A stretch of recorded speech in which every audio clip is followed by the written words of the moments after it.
Okay, brothers, good evening and welcome to another edition of the District of Illinois Fireside Chat. I'm here with Brother Chuck Smoot. Brother Smoot, how are you tonight? I'm doing very well, Brother District Director. How about yourself? Doing well, doing well. We're going to go ahead and get started. I bypassed the countdown tonight so we can jump right into it. I know I have brothers who are texting. So, brothers, we have a treat for you tonight, and we're excited about this conversation that we are about to engage in with a brother who I've known to be a brother's brother for. We became alphas in fall of 2001. So 24 years ago is when I became acquainted with, now I should say, the Honorable Reverend Brother Michael A. Blake. We shared many moments in college, on our campuses, and doing the work of Alpha. And I have seen my sands take many routes, Brother Smoot, not just in the fraternity, but as we'll hear tonight in his private life and the great work he's done. So I don't want to belabor the time tonight. We do have a special guest as well who will introduce shortly, Brother Smoot. Anything you want to say before I bring Brother Michael Blake to the stage? No, we're just very happy to have Brother Blake with us, and we're excited about the conversation. I do want to state before we get started that we understand, we're going to have a good conversation, and so we do encourage people to ask questions. But I'm looking forward to having this conversation with our brother. That's right. So listen, we have another guest who's going to join us in this conversation tonight. I'm going to bring him to the stage first, and that is a past district director of Illinois and the gentleman who welcomed Michael Blake and I into this fraternity some 24, almost 25 years ago, and that is, of course, Brother Marcus A. Payne. Brother Payne, how are you tonight? Oh, Brother Payne, you're muted, or we can't hear you. Uh-oh, he may have some technical issues, but Yeah, we well, still well, carry him, well, but the one thing I hear will you. say this is Brother Payne is a testament as you never stop being a grad advisor. So, That's right. and Well, listen, and while Brother Payne gets his sound together, we are going to welcome to the stage and do some initial introductions of my dear brother and friend, Reverend Michael A. Blake. Brother Blake, how are you tonight, good brother? Brother Baker, you're muted. Oh, there we go. Brother Blake? Oh, we are just having technology. Yeah, we So are. I we think we I think it's we, Gremlins. we lost Brother Payne. Good evening. Just Yes. make Oh, sure you there can he hear is. me. There he Good is. evening, Brother Blake. How are you?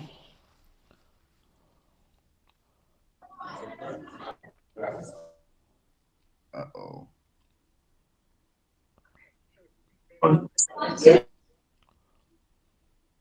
So, so Brother Blake, you have it's a very bad connection.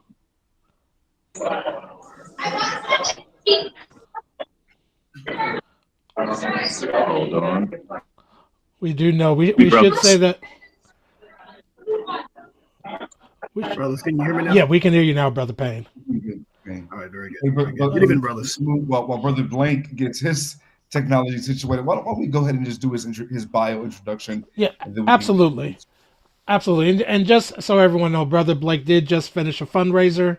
And so he had to try to find a secure location to join us. So, but we're going to work with that. But in the meantime, yes, the Honorable Reverend Brother Michael Blake is a native of the Bronx, New York, and he was born to Jamaican immigrant parents.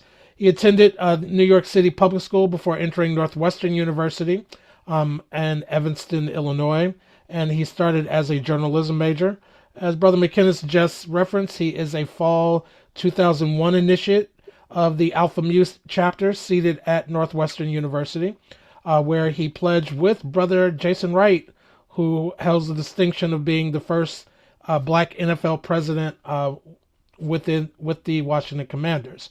While at Northwestern, Brother Blake was elected as the 52nd Assistant Regional Vice President of the Midwest region for Alpha Phi Alpha, which means that Brother Blake did sit on the board of directors for the fraternity.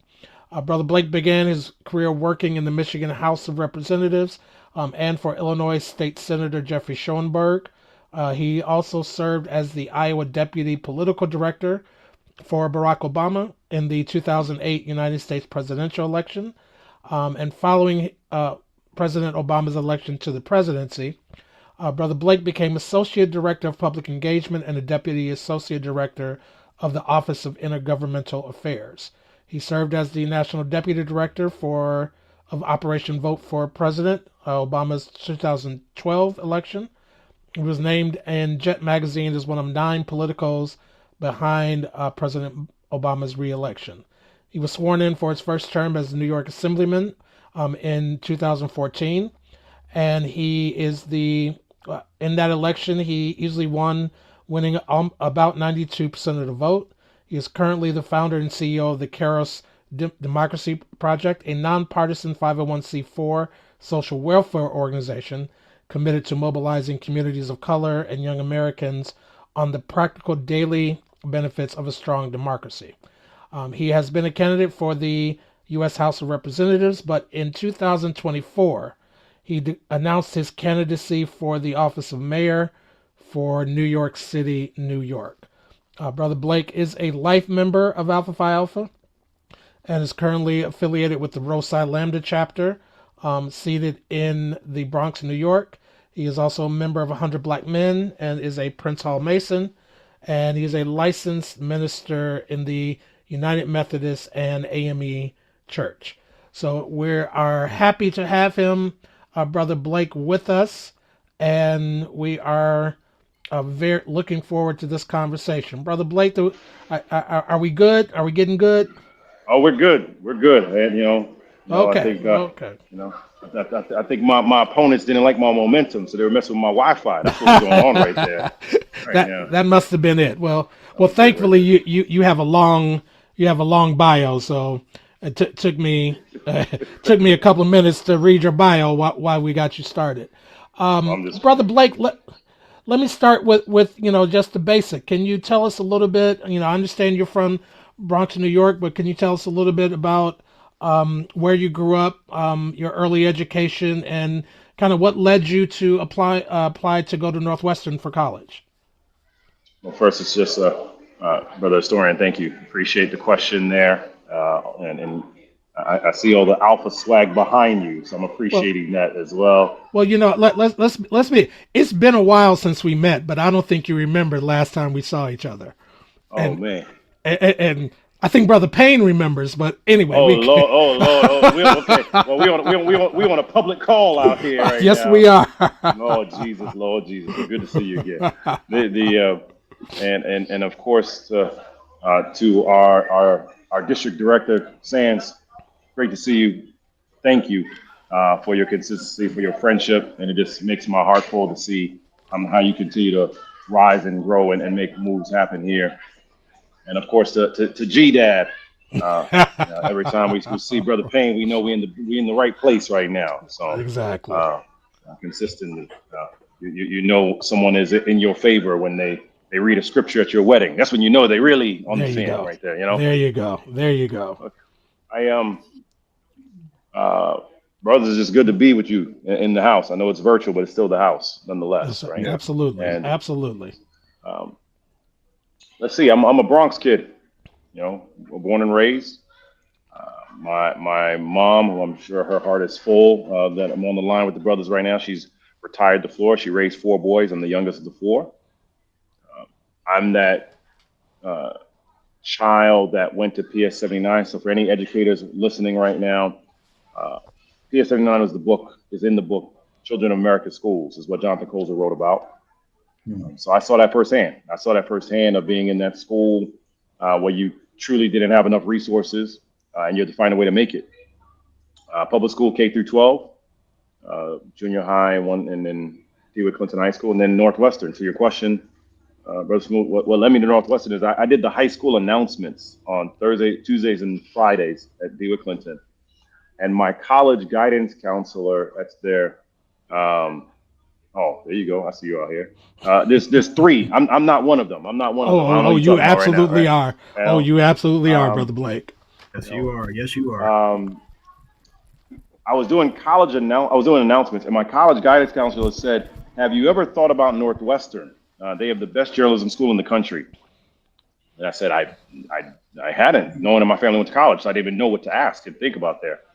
She said, "You should apply to Northwestern." But I'm gonna have a little fun with y'all. We just finished a fundraiser, but this I will answer your question. This shows you how. Obviously there's black and gold everything for the campaign. Oh, well, there you go. There you go. You know, that's black what and we gold like everything, to see. You know. I applied, and I did okay on the SAT. I always struggle with standardized tests. But then we had the alumni interviews, and there's this woman, Robin Abramoff, and she said, tell me why. And I showed up with my purple shirt, my purple tie, and I said, just give me a chance. Just give me a chance. And when I arrived at Northwestern, Jason Brown, who, like me, is a Jamaican from the Bronx, he was my host. And that turned everything around for me. And that's what brought me in. And in a very full circle moment, I was host to then Jordan Allen, who became my pledge son. Right, I actually just saw Jordan a few days ago, and that was it. Someone that was willing to take a chance on a kid from the Bronx, and that's what led to me joining Alpha. Well, and that segues into my next question. What was your impression when you got there? You mentioned that your parents didn't go to college, so did you have a preconceived notion about fraternities, or did you have an understanding of Alpha, or did something about the brothers at Northwestern or something just reach out to you to draw you to the organization? I knew nothing about fraternities whatsoever. It's a little bit more quiet now, so I can actually take the headphones off. I knew nothing about fraternities at all. No? Okay. And I'm not just saying this because Marcus is here. I literally, when I was on campus, within those first few weeks, honestly, Alpha Mu ran the yard. Right. Everything that I saw that had leadership, it was an Alpha Mu brother. Right. And I said, I don't know anything about this, but there has to be something good that you all are literally running everything. And which they still Tony still teased my pledge that he still teased me today. He was like, yeah, you literally was like, you're going to be an Alpha. I was like, yeah, I'm going to be an Alpha. Because I didn't even understand, like, why would that be bad? Like, why would I not just say I want to be like, you all doing good things? Yeah. He's like, oh, we remember that. we remember that, right? Keith Carter was doing TV, and Andre Gaines was doing media. Literally, I just saw Alpha Me everywhere, right? Vic, Tony, Ross, Brandon. I just, you saw something. I was like, okay, something is different here. Like this whole crew around, there's something different here. And for me, it felt right, right? I'm so much younger than my blood brothers. My oldest brother was 22 years older than me. Gotcha. Right? Gotcha.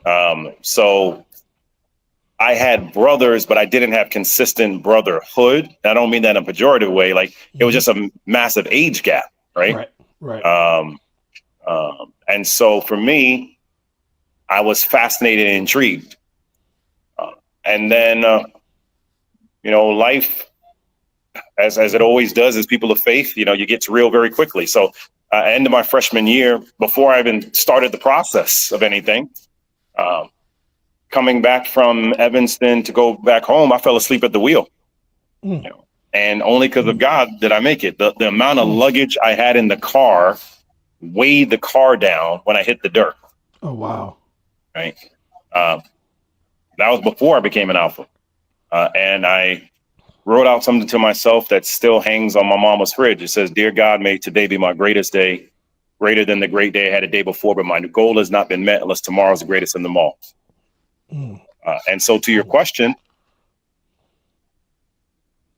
I am so grateful that I was given life and a chance again to become an alpha. Right. Right. Because it almost never happened. Yeah. Almost never happened. Let me ask real quick, Brother Payne, what was Brother Blake like during that time? You know, when he was on campus trying to join, and once he did join, what did you see in him at that time? And for the record, you were the alumni advisor for the chapter, for Alpha Mu chapter at the time. You are a initiate of Alpha Mu chapter yourself, and so you were very present. So what types of things did you see with Brother Blake at that time? Thanks for the question, Brother Smoot. Brother Blake, you know, when you meet some young men, and you and I in particular, and Dr. McInnes as well, but you know, we've seen a number of college young men come on our campuses, and some stand apart from the others before they even open their mouth. Some just have a presence that is noteworthy.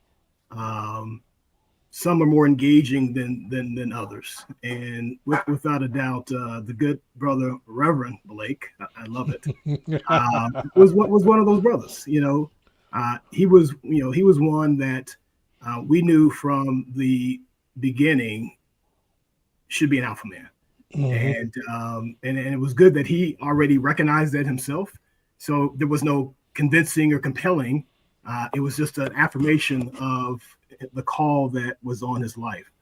And so, you know, saw that as a young student, some 20 plus 24, 25 years ago, and continue to see that young man grow into the man that he is today. You know, we had brothers, as he said, that were already doing things on campus. We had brothers that were in leadership positions on campus. But not only were they, you know, leaders on campus, but they, you know, these brothers were personal. These brothers were, you know, willing to, you know, do the grunt work while at the same time, you know, in essence, be at the boardroom table, if you will, as it connects to Northwestern. And so, Brother Blake, his spirit gave that same vibe. I can lead, but I can work. You know, I can clean the toilet if I need to in somebody's nursing home, rhetorically speaking. And so, you know, that was the kind of brothers that we had attracted then, and continue to strive to attract today. And so, so proud of, you know, the young man that he was, and of course, as we talk tonight, I can reflect upon the man that he has become. That's excellent. So going back to Brother Blake, you had a successful time as a member. So we'll make sure there. Get audio. Yeah. Okay. There you are. So, Brother Blake, so you know you were successful during your time on the campus of Alpha Mu, and at a certain point you were motivated to. You decided to run for assistant vice president for the Midwestern region. What was it that motivated you to run for that office, and what was it like being AVP and sitting on the national board of directors for the fraternity? It's because Marcus and Willard and them told me to. That's what we did. That's how we roll. That's how we roll. It was good. I didn't know what some of this stuff meant. I'm hearing all these different acronyms. I don't know, ADD, AVP. I don't know what some of these things mean. It was Marcus and Willard and Chris Wainham and Chad Simmons' fault. That's what it really was out here. Oh wow! Okay. Right. And so, like, look, I think it's the epitome of a beautiful trust exercise when you're doing these things, right? Because I had no clue what some of these things meant, right? And it's a scenario where, I mean, I think it's the epitome of how family is family when it's not blood, right? Where someone sees something in you that not only, I won't say that you don't see in yourself, right? But but you simply just don't know. Right. So when I decided it was time to make these runs in Alpha and politically, right? It was because people saw something that I had not seen that was always there, though, right? I've always been fascinated with serving. You know, even when I was a kid, my mom would remind me that I was the one who, I think it was my elementary school, was asking all the questions on a church trip to Congress. You know, and my full name is Michael Alexander Blake. I'm actually named after Jamaican prime ministers. So I guess it's like truly within me. And I kind of tease my mom and, you know, God rest his soul, my daddy. Like, I was like, clearly y'all saw something even before I came out the womb, right? That like it went through your mind to name me after politicians there, right? And so it's a selflessness when people see something and why you want to pursue it. But also, you know, look, I mean, as alphas, we're all leaders. So, and obviously, you know, Dr. McKinnis can appreciate this. Like, if you're making a decision to lead leaders, you better have your act together. Right. Absolutely. Right. Absolutely. Right? Because you will be reminded, right, of the things you should have done. Right. That's right. And why didn't you do it this way? Why not do it this way? And so you really have to lock in and saying, I want to help people. And I think fundamentally, whether it be alpha and or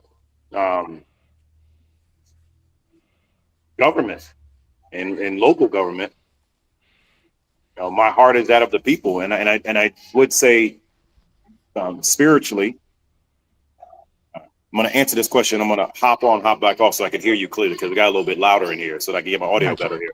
But the, you know, it's that Matthew 25, right? Serve the least of these, right? And so I do think there is no coincidence in that. My mom always said that you were going to be a preacher, a politician, or a journalist. I became all three. And that it has allowed me to be a better leader because I genuinely enjoy being a servant leader. Right. So in what ways let me just do this because I want to make because I'm actually at a Caribbean spot. It's actually a Divine 9 spot here in New York. Oh, nice. Let me just get my headphones right so I can hear your next question, brother. Okay, right? Cool. I'm sure Brother Payne or Brother McKinnis is going to say something wild about me, so you could give them that chance to do that right there. Well, you know what? And since you said that, Brother McKinnis, since you were around during the same time and you guys interacted both coming into the fraternity at the same time, what did you notice about Brother Blake when you guys were going through the process and, you know, having the fun times of, you know, because we all know that joining the fraternity is nothing but fun. So it is. It's lots of fun. You know, what I noticed about my brother, and I really mean this, Blake had a really competitive edge, but it was also humility, right? It wasn't this competitive edge that denigrated the other. It was a competitive edge that was rooted in a desire to serve and the desire to be present.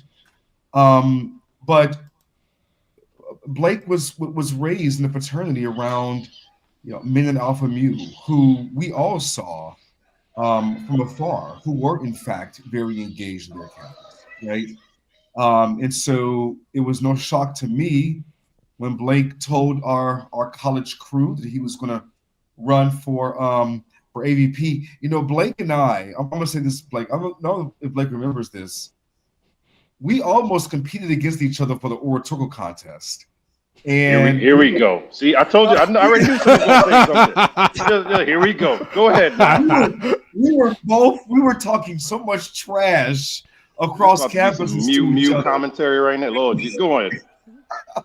And then I ended up getting sick. I could not make it. And so, you know, we were going to compete at the district level. So that's the story you're telling. So that's the story. I just want to make sure we're saying.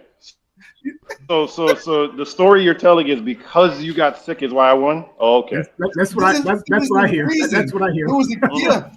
So, no, but you know, but in all seriousness, I just kind of want to put a pin right there about the deep humility and the love that Blake has, not for himself, but I think part of what makes him a servant leader is the fact that it's rooted in something else, right? And dare I say that what I've seen from my dear brother is that his servant leadership is grounded in his faith, right? And that is that a faith that does not serve is no faith at all, right? And so Absolutely. that is how I saw Michael Blake shaped, in the fraternity. And as he knows, over the years, every now and then we shoot a text like just checking on you, and that is, I think, the beauty of this fraternity. Michael Blake and I lived in different parts of the world. Sometimes what we did, crossed over between policy worlds and other, connections. But every time we spoke, it was as if we spoke the day before.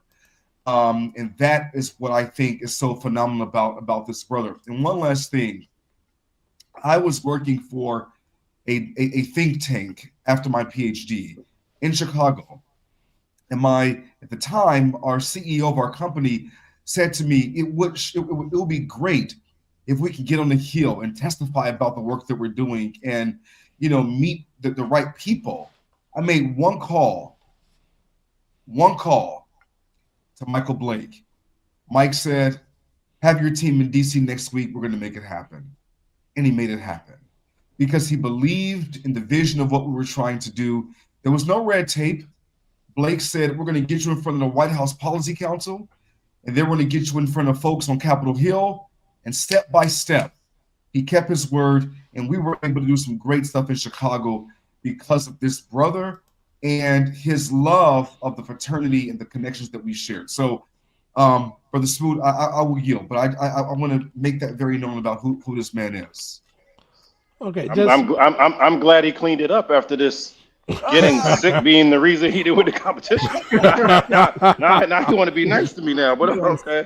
Well, you know how those things happen. Yeah, I understand. And to Brother Prophet, I was the four and I was the anchor on the line. I was the anchor on the line. Oh Lord, have mercy! All right, so we're going to end this chat right now. No. No hating, Brother Smoot. No hating. No hating. I was a four. My quad. I love my anchor, but and I love my quads, but y'all know it's a deuce thing. But anyway, here we go. But my question, my question actually, Brother Blake, was because I've talked to other people who have entered the political realm or other realms, and particularly if they've been in alpha leadership, they remark about how alpha leadership impacted their path, whether it be in political leadership or business leadership, or Lord knows in the church.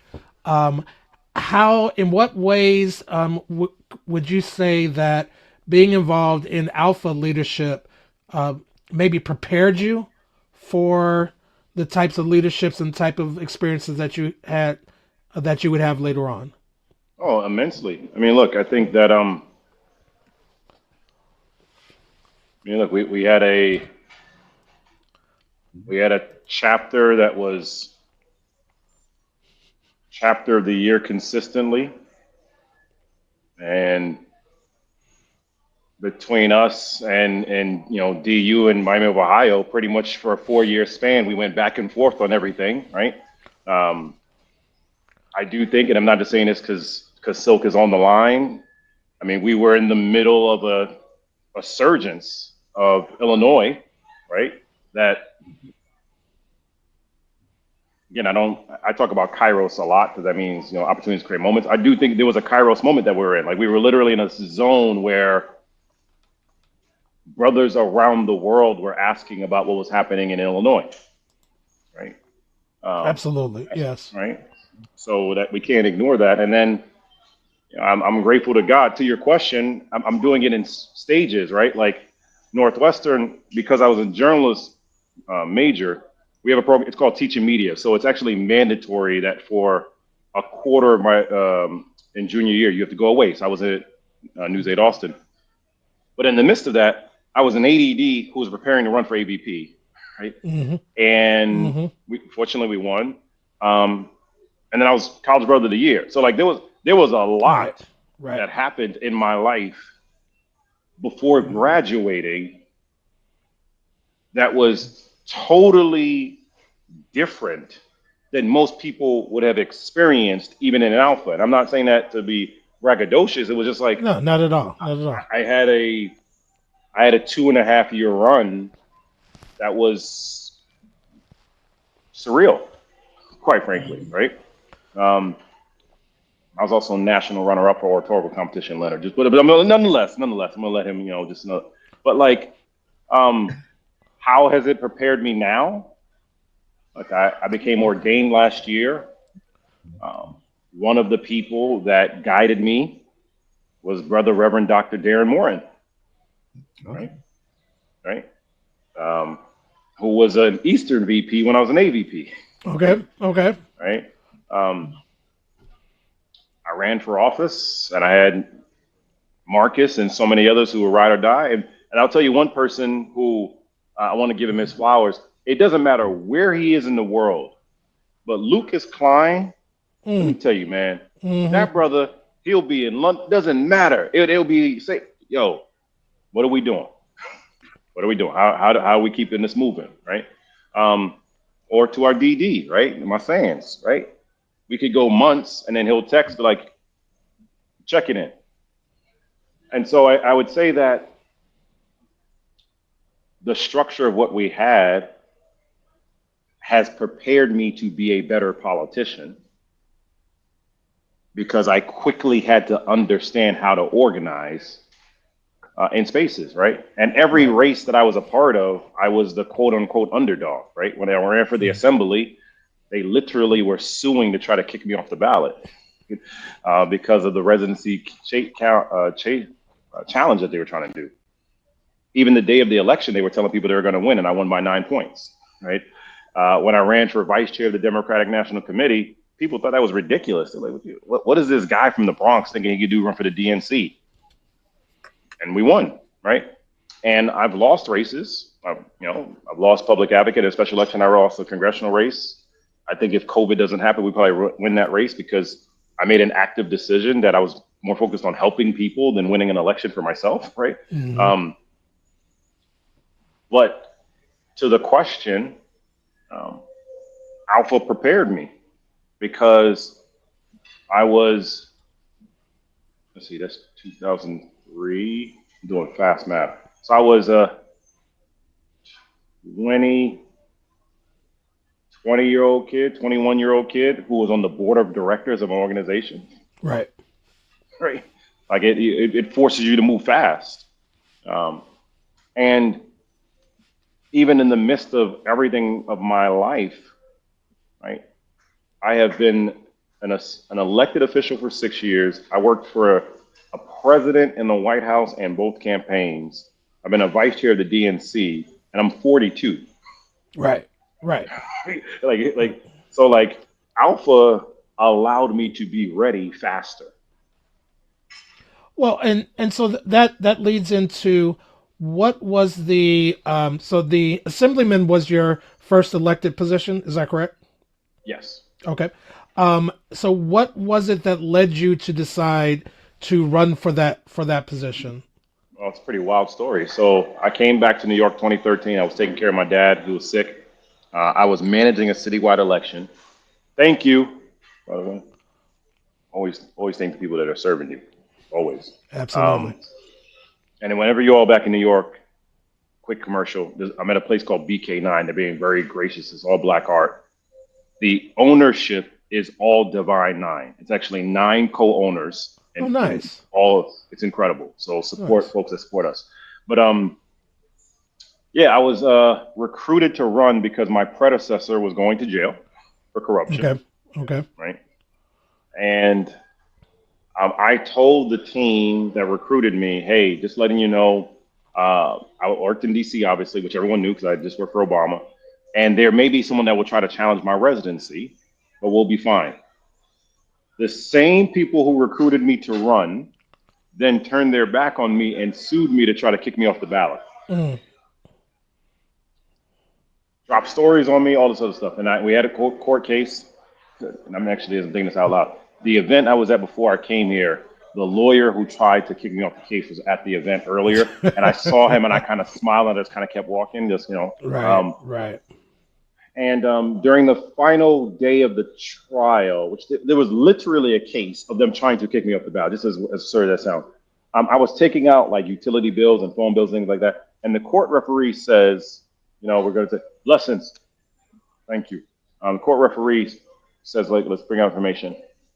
And they tried to stop it. And then the court referee said, are we not here to learn the truth? And at that point, I was like, oh, this is done. Mm-hmm. This is done. This is done. And then we won.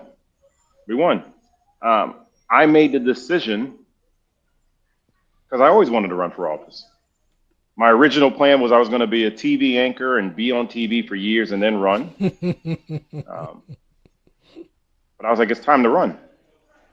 Oh, look at this. Oh, y'all trying to be so kind to me. Right? So I'll actually tell you the story of this photo. Okay. It's pretty awesome, actually. So when I was in the assembly, I was part of the My Brother's Keeper Alliance, which was the outside entity to help the My Brother's Keeper program that President Obama started. My Brother's Keeper started after Trayvon Martin was killed. Right? Okay. And so the original plan was that they were going to they were going to announce the My Brother's Keeper Alliance event in Brooklyn. And I legit told them in the White House, I was like, you can't go to Brooklyn. Like, I'm in the Bronx. Like, what do you mean? And like, I made the pitch to them, right? Like, what do you mean? And they said yes. They said yes. We did it at Lehman College.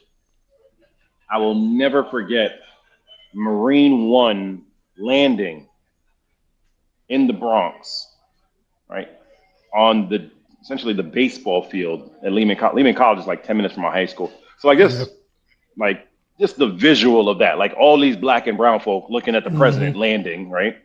So then we go backstage and we're all taking photos. And I said, all right, boss, you're in the Bronx, so you got to throw up the X for the Bronx. He said, okay, I'll do it. But you can't show it till afterwards. I said, no problem, boss, no problem. So I got him to throw up the X. So he's throwing up the X for the Bronx. So then he gets on stage, and actually we just released this video recently where he gets on stage and he's doing his acknowledgments. And before he starts the speech, he says that I want to give a shout out to my friend, your Assemblyman Michael Blake, which the haters in the room, their heads were exploding right there, right? Right. So like I didn't want to stand up because I was just kind of chilling. And he was like, stand up. He's like, when the president gives you TV time, you take TV time. Right. So that was always a blessing there, right? And I was incredibly grateful, and it's a continuation of the journey. I appreciate y'all putting that up there. That was a pleasant surprise to see that there. That was on Pod Save America. I had no idea he was going to give that answer, but they asked him, who does he see as this next generation of leaders? And he brought me up unprompted, so that was a blessing. That is. So let me ask, because, before I get into, because I want to ask why you decided to run for mayor of New York. But before we get to that, I want to, address the fact that it seems that we have a problem in our collective communities, particularly among Black communities, with issues of voter apathy. And also in properly engaging younger people to motivate them and get them involved in the political process and inspiring them to vote. What types of things have you seen that can be used to counter that, to counter the voter apathy, particularly, I don't think we can be much, how do we deal with voter apathy and find ways to engage more young people in the process? We got to make politics cool again. It's lame, it's boring, it's disconnected for a lot of these young cats. And go ahead. No, I was just saying, when you say make politics cool again, like what types of things do you see that could lead to that? I mean, like most things, the face of it pulls somebody in, right? So of this recent generation, it was Obama. Before that, it was Clinton. I'm saying this on the Democratic side, on the Republican side, Reagan was that. Like Reagan, Right. was a rock star, right? Right. Then before that was Kennedy. Like there's always that person, right? Hmm. Social justice. People think about King. Like there's usually somebody that rallies people. Right. And look, even from a faith perspective, like we wouldn't have the energy that we have if you don't have Jesus. Like it's not Right. just like some like arbitrary thing, right? So, Right. so I think fundamentally, and I'm intentionally being partisan to make the point right here. The Republican Party has something to rally around in Trump, and right now that is not the case on our side. And by our, whoever's a Dem, I'm a Dem clearly, right? But like, Hmm. there's not that right now, and so you have that. Then you have policies that are being proposed that don't make logical sense to excite young people. So people talking about banning TikTok. I was like, so you want to ban the thing that they're using? That doesn't make much sense to me. Right. Right. Right? Like, why would Right. you think they would like you for that? Right. And then equally, it's about finding better ways to communicate. So using gaming chats, right? Going to sporting events. I always remind people from a data point, uh, NFL football games last year were 93 of the 100 highest viewed shows on TV, Hmm. Hmm. right? So it doesn't really matter like whether or not you like football. If you're not getting in a sports space, you're actually not getting to people. Right. Right. And so we got to make it cool again. Got to make it interesting again. Thank you, brother. That's a blessing. Thank you. And right now it's not. Right now it's boring and bickering. You know, And so, and who wants that? Like who wants a world where you're just complaining with each other? when we hear, when we hear young people complain about the fact that no one's talking to me, they're not addressing our issues. I mean, this is some of the things that I've heard, and I'm sure Brother Payne, during your time as an advisor, and Brother McKinnis with your experience on campus as a professor, that we hear these comments of that young people find it hard to relate. And so, looking at, is there a, besides making things cool again, or putting an interesting face on it, are there any other suggestions you could offer that might help to better engage younger voters? I mean, policies. I mean, at the end of the day, right? Like people are struggling to pay bills. Right. So you got a lot of cats that are working a job, if not two jobs, and still wondering how they could pay their bills. Mm-hmm. College educated, college graduated folks right now. And so to that degree, like you're in a scenario where people are genuinely trying to figure out, like, how do I do this thing? Right. And we're actually not talking in a manner that is addressing that deep concern. We're not talking about entrepreneurship. We're not talking about technology. We're not talking through enough around the reimagination of what is truly affordable housing. Like, these dynamics that are very practical and real. And at the end of the day, the top issue always is and will be the economy, right? So if we're not doing that, you're actually not motivating the young generation to pursue something more. Right?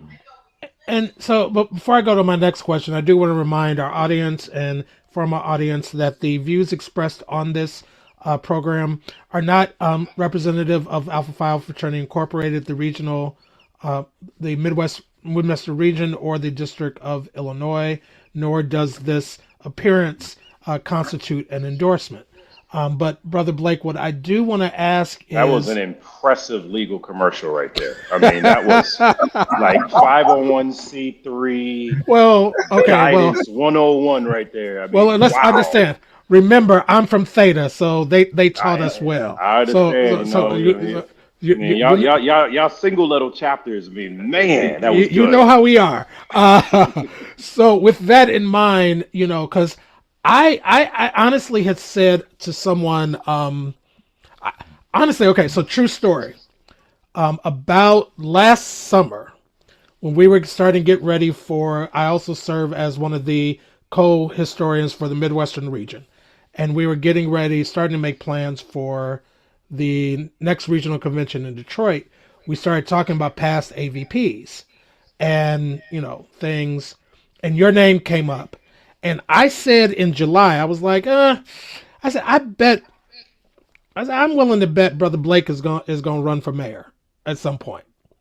And Willard told me that I was wrong, that I shouldn't have been listening to, people. I'm like, So the day that you announced, I sent a text message in our chat, and I was just like, told you. So that being said, honestly, even though I'm from Chicago, I was very overjoyed when I heard that you were declared for mayor of New York, and I think I can speak for a number of us who felt very similar, that we were happy and proud.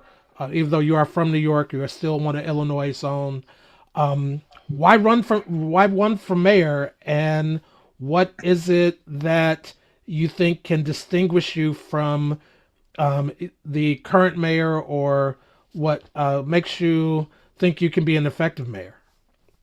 Well, I'm not a criminal like he is, so that's a pretty big distinction, right? I'm not trying to stay out of jail, so that's a big element there. I've always been fascinated by the possibility. I'm gonna let Brother Hit Hard know. Now I've heard this point there that you told him that. That's good for me. All right, that makes me laugh there. And I can send you a copy of the text message too. So that's making me smile. I'm like,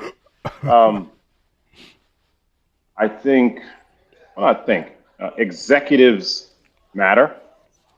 Mm-hmm. As we're watching right now. A president, a governor, a mayor, or a county executive matters because you set the vision, set the tone. And I simply could not continue to watch what's happening in New York City and do nothing. I've been honored to serve, and I wanted to help more people. And whether you're living in the South Bronx or the South Side, or southern parts of LA. What happens in New York City, you care about. Right. We are if not the global city. And so the opportunity to really provide a transformative vision to everybody was very real for me.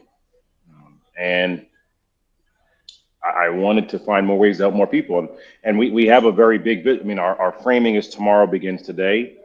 We talk often about our home, our city, our dreams, and very practically I do believe we can realize some major things, which actually goes back to your earlier question about how we get young people involved.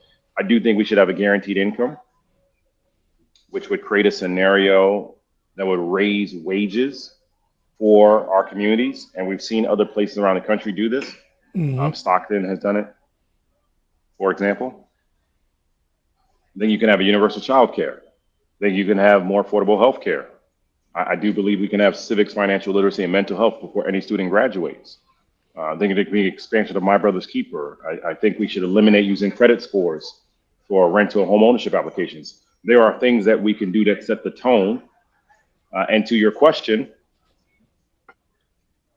I have White House experience, I have State House experience, and I have local experience. And as we're watching right now what's going on in DC, you need to have people who actually have experience at all levels to be an effective executive.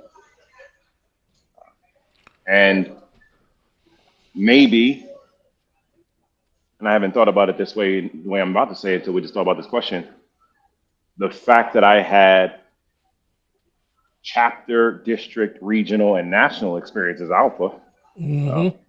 equally prepared me for this moment, right? No one can guarantee a result, but I do know I've been put in a position to be seriously considered here.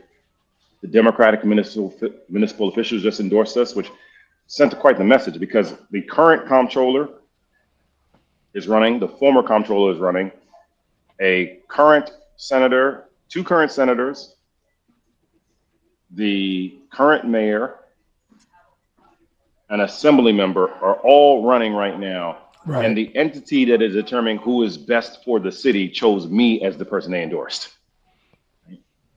That's awesome. And so, you know, the election is upon us pretty quickly. And look, I think,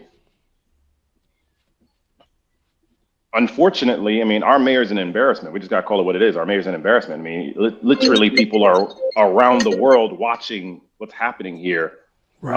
Of a black man who's truly trying to stay out of jail, right? Like that is what he's trying to. He's trying to stay out of jail because of him breaking the law, and it impacts everybody else. Because let me just tell you, it doesn't matter if you're in politics or not. Eric Adams' behavior impacts how non-black folk look at black men. Right. Because they say, see, this is why we don't give y'all chances. You see, I try to tell you, don't do this. This is what happens when they get there. And so we're in a very timely moment, brothers. Well, in a personal note, you know, it's a timely moment. Go ahead. Well, I find it interesting that you say that because New York, previously, before Eric Adams, we did have Brother David Dinkins, who served as the mayor of New York.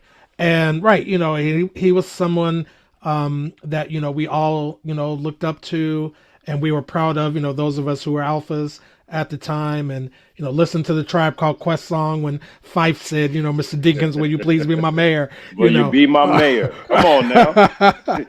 And so, I can't help but to wonder, without how the impact of other areas outside of New York are impacting your campaign, and how you're working through that.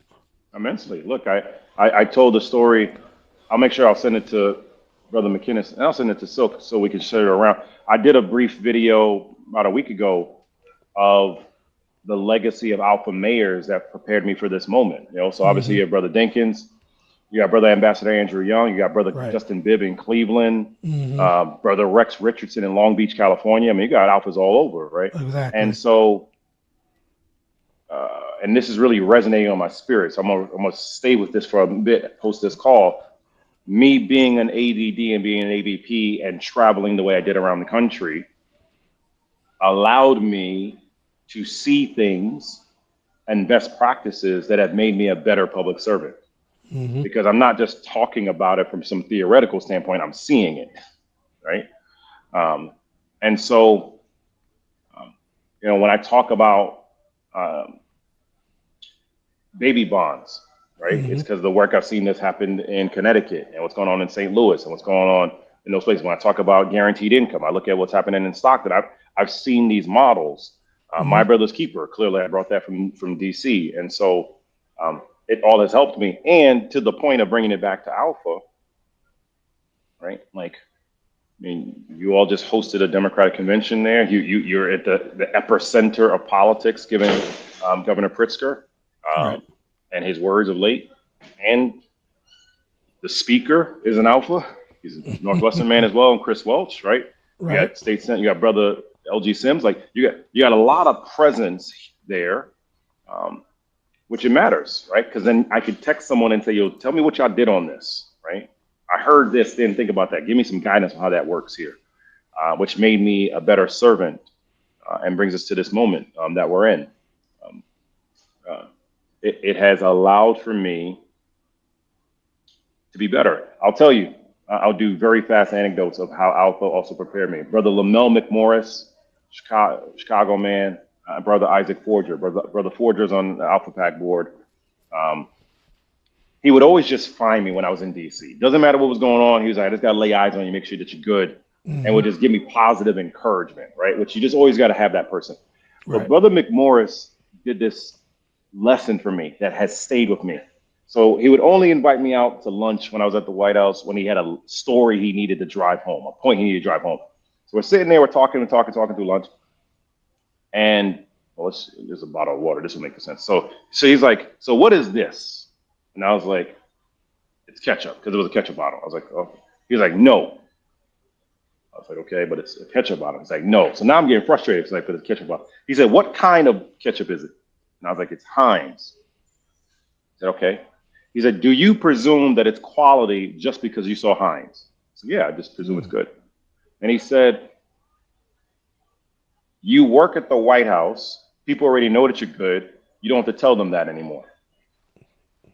Mm. And it was that real loving brotherly moment. He was like, because he was waiting. He wanted to see me. He wanted me to really internalize it. And that was, God, that's 16 years ago. And I can still remember that story. Right.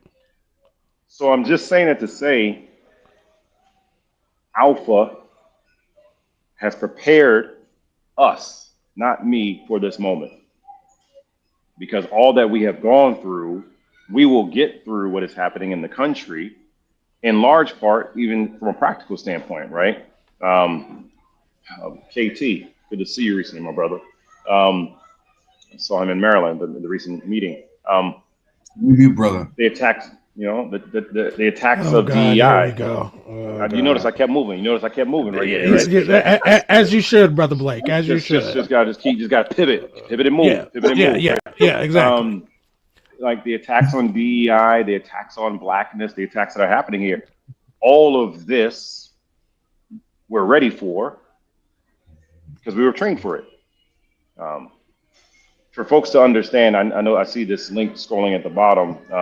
If I can, for just a 60-second explanation of what's happening. The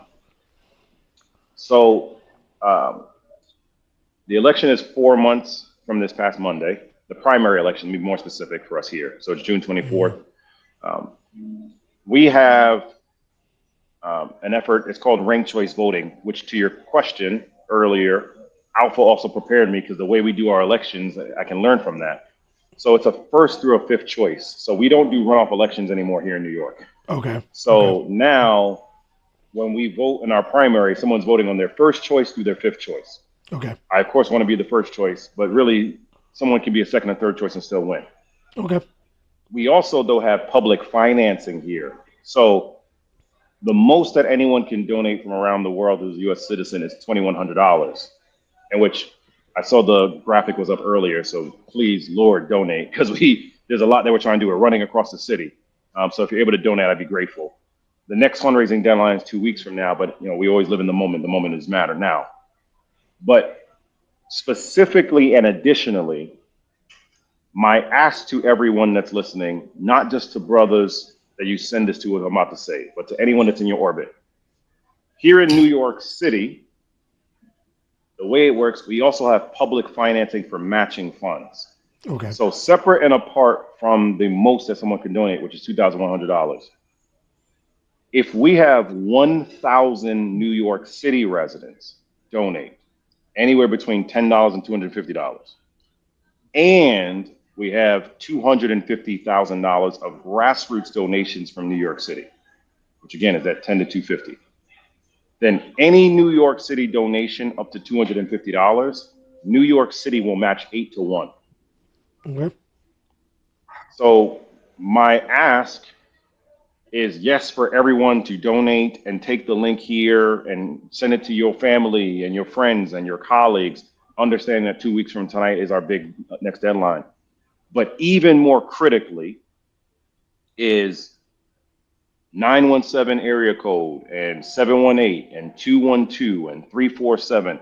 Anyone who lives in New York City, especially asking your New York City folks, hey, donate to Brother Blake, even if you have not decided if you're voting, because as I mentioned, is ranked choice voting, which again, this is actually a civic exercise to everybody. It's not just about me. Because people can vote for up to 5 people, it doesn't matter if they donate to multiple people, right? Gotcha. And so for the purpose of this Black History exercise here, we have a chance to make Black history here with your help. And I would ask before the night is done, because we all have lives and we keep moving, right? To click on the link, to donate what you can, to ask your friend, your family, your boo, and your boo's boo, if you got another one out there, right? The side boo. Side boo, right? But then to take the link and put it in your group chats and to find New York City people I did this exercise a few days ago, and one person pulled up almost 1,000 phone numbers they had from the 917 area code alone. Mm-hmm. Right. So, but I'm happy to take more questions. But I saw the link going by, so I actually wanted to explain what that actually meant there. No, and absolutely, and I mean, if are anyone watching want to find out more about Brother Blake and his platform, the link for the website did go earlier, but you can visit his website at Blake for NYC, Blake BlakeForNYC.com, and you can read more about his platform. I do want to turn it over, Brother McKinnis. Can I ask one thing? You sure can. Can you all actually go back to the website? I actually want to show you something that we just did. Okay. Brother McKinnis can handle that. And I know since Brother Payne is a McCormick guy, he's going to really enjoy something I'm about to show y'all right now. You got to keep these engineers happy about things right now. So if you go back to the website. Okay, your website. All right. So BlakeForNYC.com. As Brother McKinnis is bringing that up, Brother Payne, you are smiling like a uber proud grad advisor. So one day I want to get to where you are.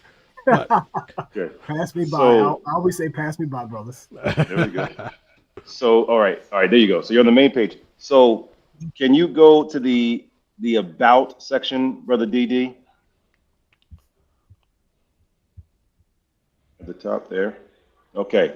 And then click on Meet Michael. Can you scroll down for a second? All right, right there. There you go. Can you click on that? Right, come back up where it says interactive video. Come right back. Come back up.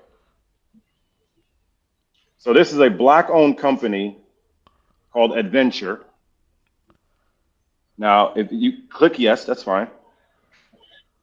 Okay. That's fine. You can continue without voice code. That's fine, Brother District Director. So, hey everybody, I'm Michael Blake, and I'm running to be your next mayor of New York City because tomorrow begins today. Now, this is no ordinary campaign video. This is a smart video. It means that you can interact with me by just tapping or even speaking to me right here. Try it for yourself. Click start. Wow. Click start. Now let's have some real conversation about the future of New York City. Let's talk about what we can do together. Are you ready? Would you like to donate to our campaign, volunteer to help, or learn more about me and my stances and my policies? Just say or tap on your choice. Click learn more, please. Great. Just tap or say which of these issues are most important to you. Click on any one you want, Brother District Director. In New York City, we pay too much and we get too little back. New Yorkers, we deserve an economy that actually reflects reality. I'll take emergency actions on day one of my administration. We will implement a guaranteed income. We will implement also local median income to ensure affordability is based on actual neighborhood wages, not inflated regional figures. We'll provide economic incentives that also raises wages. We'll cut through red tape for small businesses. We will reimburse nonprofits faster. We'll introduce additional measures, such as universal childcare, so that families thrive, not just survive. Are you ready to help, or would you like to hear about another issue? So click Our on children deserve a world-class education. I know this firsthand because I went to PS 79, 118, DeWitt Clinton High School, and Northwestern University. My plan will support and fully fund community schools, address the racial segregation disparities that are happening, recruit and retain quality teachers of diverse backgrounds, prioritize high-quality instructional materials, ensure we're focusing on literacy, especially early childhood literacy, and invest in college and apprenticeship readiness. Additionally, I'm going to focus to ensure that we have early childhood special education classrooms so that every child has access to the support that they need. Moreover, every student is going to have civics, financial literacy, and mental health before they graduate, and every student that graduates can go to CUNY if they so choose. This is a world-class education that we all deserve. Will you help me make this a reality for New York City, or would you like to learn about another issue? So click on the donate one on the bottom right, please, or the share one, either one you want to do. Okay.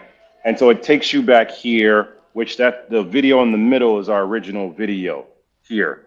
And so I'm showing y'all that we're doing something very different, right? It's a great interactive, smart video where someone can learn in real time, which immensely helps because obviously I can't talk to everybody here to that point. Now, the second thing I'm going to ask before we turn it over is if you'll indulge me, we're going to do just a very quick, like 90-second exercise. If everyone that's watching, I can't tell how many people are on here, take out your cell phones right now, please. Don't worry, you're not going to find a bill collector. You're going to be okay. All right. So go to the website, Blake, FORNYC.com. Again, Blake, FORNYC.com. Okay. Now that you're there, please go to the donate page. Again, I'm going to show y'all something in real time to go back to my previous comment. Go to the donate page and just copy the link for the donation link. Tell me when you've done that.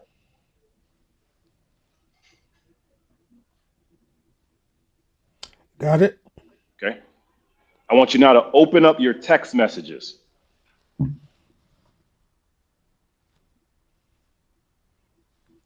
I want you to type 917. Now you might have 10 917s, you might have 500 917s, I'm not sure.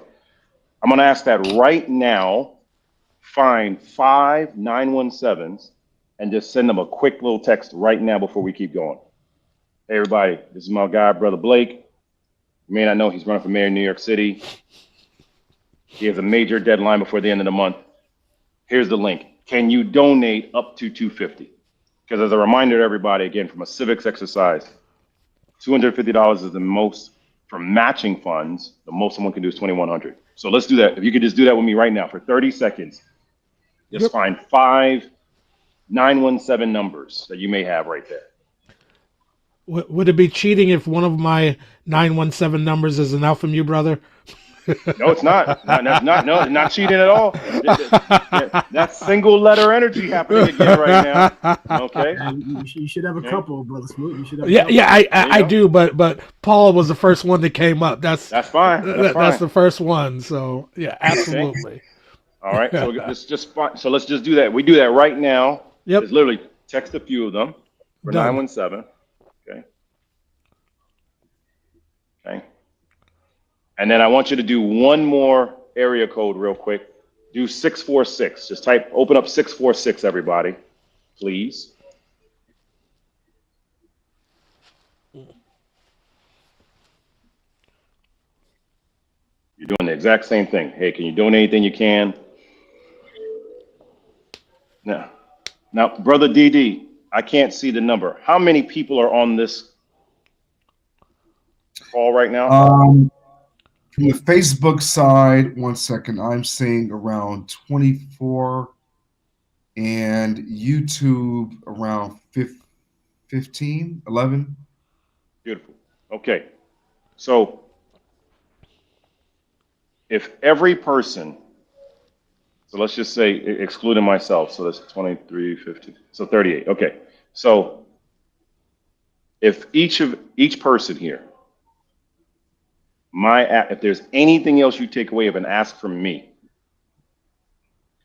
if you take 5 to 10 minutes of your day from now through March 13th and just get 5 New York City people to donate, new ones each day. If you do that, you're going to help me hit the threshold that I need to hit to get matching funds. And for context of it, because we don't get matching funds immediately, if you get the $250,000 threshold, if you hit that, again, it's 8 to 1. That means New York City will then give us $2 million. Gotcha.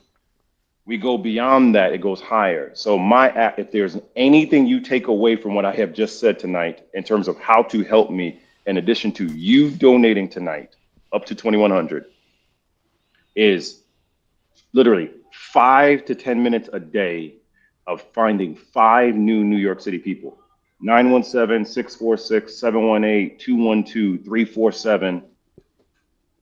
You do that, will exponentially increase our chances of winning, because we are preparing that our former governor is going to jump in any day. This is the one who resigned before. And his outside forces are saying they're going to raise $15 million for him outside. Gotcha. So now that we've done the exercise, I'll stop there, because I actually wanted people to understand the timing, urgency, and how this can help. Appreciate you listening. And I think that was very valuable and that was very helpful. We do want to encourage people to support as they can. Brother District Director, did you have anything you wanted to chime in on?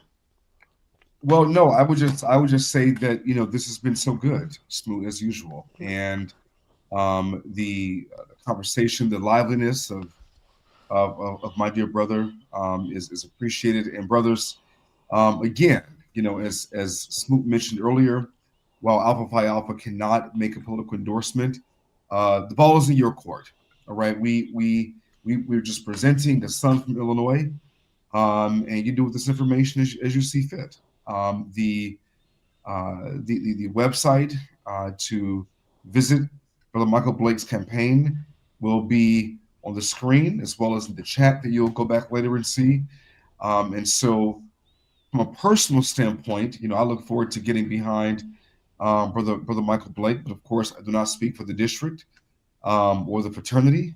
But I am proud for this move to see my brother in this race. I'm very proud of what he is doing. This is personal for someone like me who came up through the ranks with this brother. And so I am just on fire tonight for what he's doing, the way that I've seen him grow.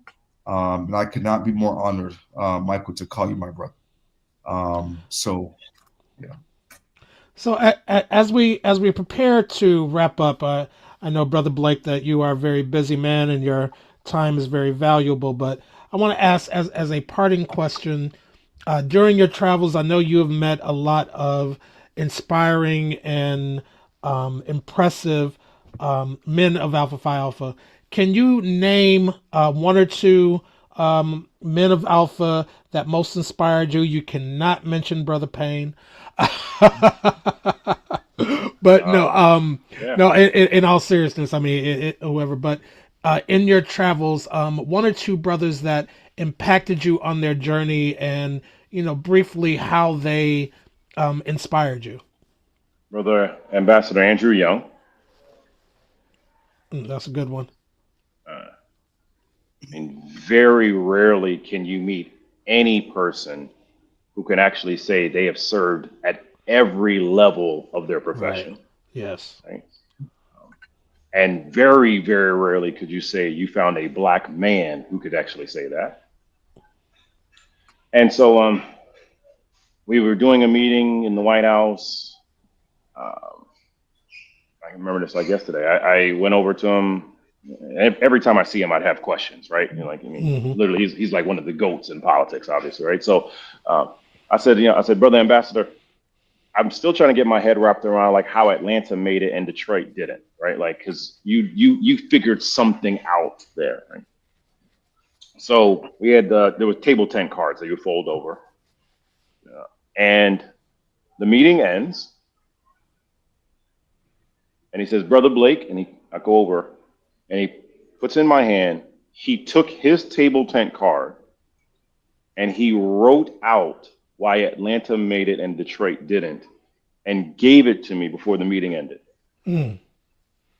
It was in my office.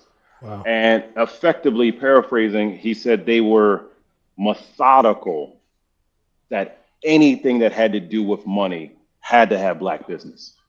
Mm-hmm. Black contractors, Black professional services, Black bankers, the airport, the Olympics, everything. And he said, we did that with that level of intentionality, and it stayed with me. And I do think it's one of the many reasons why I think about economic justice all the time. And it may seem disparate to the previous point I just made. But look, I mean, I run 2 businesses of my own right now. I have been in business for years. Like, you can't have a successful business without capital. Right. But yet somehow people want you to run a campaign and they won't donate. Like, it's just like, it doesn't make logical sense, right?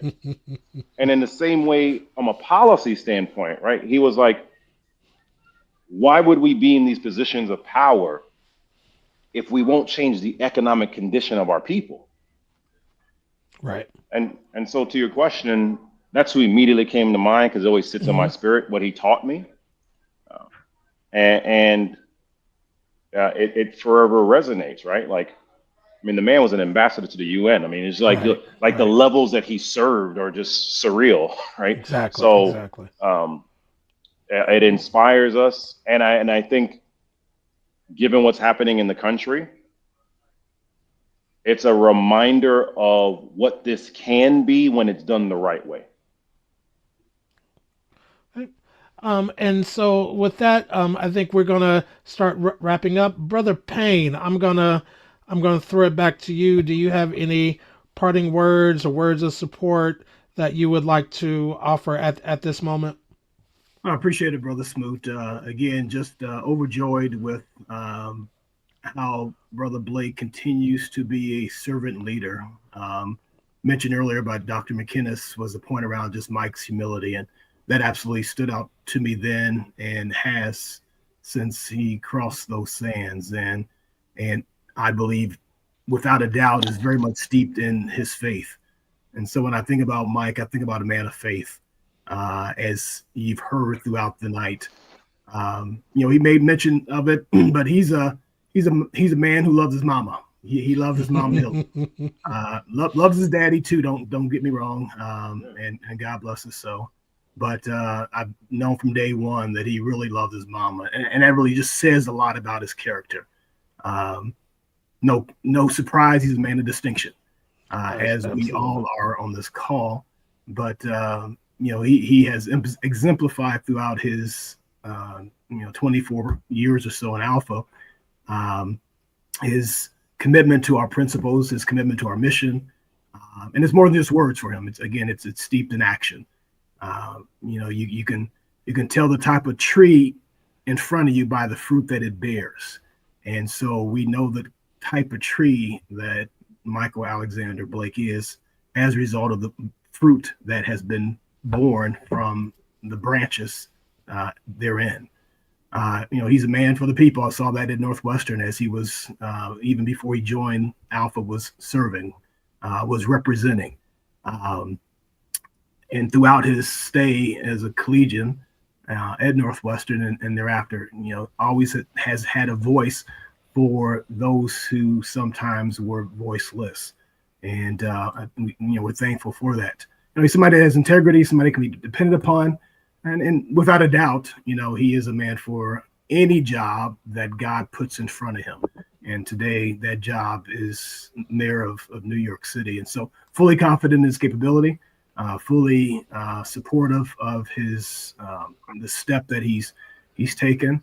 If there's anybody that I know I can depend on, as I've depended on, as I've called him and said, Michael, I need you to do X, Y, Z, he's quick to say, I got you. And I know that same level of commitment's there for anything that he's committed to. So I'm glad that we've had the opportunity to hear from him directly. He's a servant leader, and that's the kind of individual we want continuing to hold up the banner of Alpha. That's the kind of leader we want to hold up the banner of faith. And as you put both of those together, that's the kind of leader we want in the the political arena, leading people and making decisions that affect the lives of so many. So we'll continue to pray for him, and I would ask that you do the same. Donating absolutely is a must, but all of us on this call are men of faith. At least I can speak to the ones that I can see here, and knowing Brother Legend and Brother KT and others, all men of faith. And so there's power in prayer. And so would ask that you similarly, keep them lifted because the lawsuits no doubt will attempt to be thrown his way. The attempts to derail what's in front of him will come.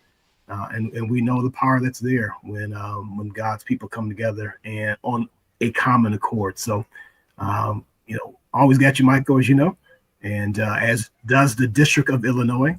And Absolutely. I think I can say that on behalf of Brother District Director, as a past District Director, we got you. And so continue to lean on us because we'll be leaning on you as you make your run to the White House. Oh, Lord, here we go. And with that saying, I wanna say a couple of things before I hand it over to Brother McInnes to close us out. Brother Blake, it has definitely been an honor to have you with us to close out our official Black History Month portion. I don't know if Brother McInnes explained to you, but we've been doing this for about a year, and we've had great reactions, both with people who watch us live and then come back and watch the plays. I've gotten several text message from people like, "Oh my God, I can't watch it right now. Will it be available later?" So I do invite people to share this with your network, with your friends on your social media platforms. Look at the website blakefornyc.com and see how you can help, how you can support, and how you can help to get another Black man in a place remember, New York City is one of the top cities in the world, and we deserve to have a brother like yourself. Now, Brother Blake, am I correct in thinking, if you are elected, will you be the youngest elected mayor of New York City? We believe so. We've been trying to track down in the records thus far, but I do believe that would be the case. But for someone with your, I will say on a personal note, one of the things with the Win for Black Men movement that was done during the last presidential campaign, it was, it was lovely to see so many alphas involved, with that. But when I saw you come on the screen, I said to my girlfriend at the time, I was like, see, that's another one of us, and he got made here in Illinois, and some of us, got to participate, but we won't talk about that. Quick note before I turn it over, a couple of housekeeping things. Man, these subtle comments are so epic right now. Again, I'm from Theta. What do you expect? But what I do want to, speaking of Theta, I was remiss last week when we did our chat last week that I did not acknowledge the 115th anniversary of the chartering of the Theta chapter of Alpha Phi Alpha Fraternity Incorporated. So happy belated Charter Day to all my chapter brothers and all the brothers of the state of Illinois, because that is where Illinois got its start with Theta chapter. So I'm always proud to be initiated in that chapter. So I just have to say that because I neglected to mention it last week.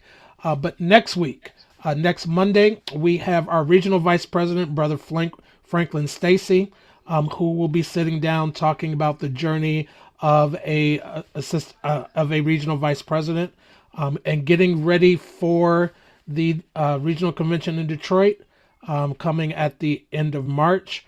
And we also will have two other special guests coming in March as well. So please make sure to hit like and subscribe, share this information with your on your social media platforms so you can stay abreast of what we are doing. And as we are closing out Black History Month, please do know we are going to continue these conversations throughout the year. So there will be others. And I'm hoping that at a certain point, Brother Blake, we can have you back as the sitting mayor of New York City and celebrate your success at that time. And I am, and even though you're an anchor, we will still we will in all seriousness, we joke because we love you, brother, but in all sincerity, we do love you, we respect you, we are pulling for you, and thank you again for being here with us. And Brother McKinnis, I will turn it over to you. Thank you. Thank you so much, Brother Smoot. To Brother Payne, obviously great to see you tonight, and Brother Blake, my brother, good luck, and I look forward to introducing you next time with a different title. So, Absolutely. Godspeed on this journey. Godspeed to you. Much love. And we are thinking about doing something in Detroit. So we'll circle with y'all before. Well, and please let me know, because if you're going to do that, I may have something for you in Detroit. So in all seriousness, please let Brother McKinnis know, or we can talk directly. Well, feel free to. My cell is in the chat for anyone who can see it there. But yes, absolutely. Okay. All right, brothers. To those in the virtual space, live, and we'll watch it later. Thank you so much, and enjoy the evening. Thank you. 06. Thank you. Good night, brothers.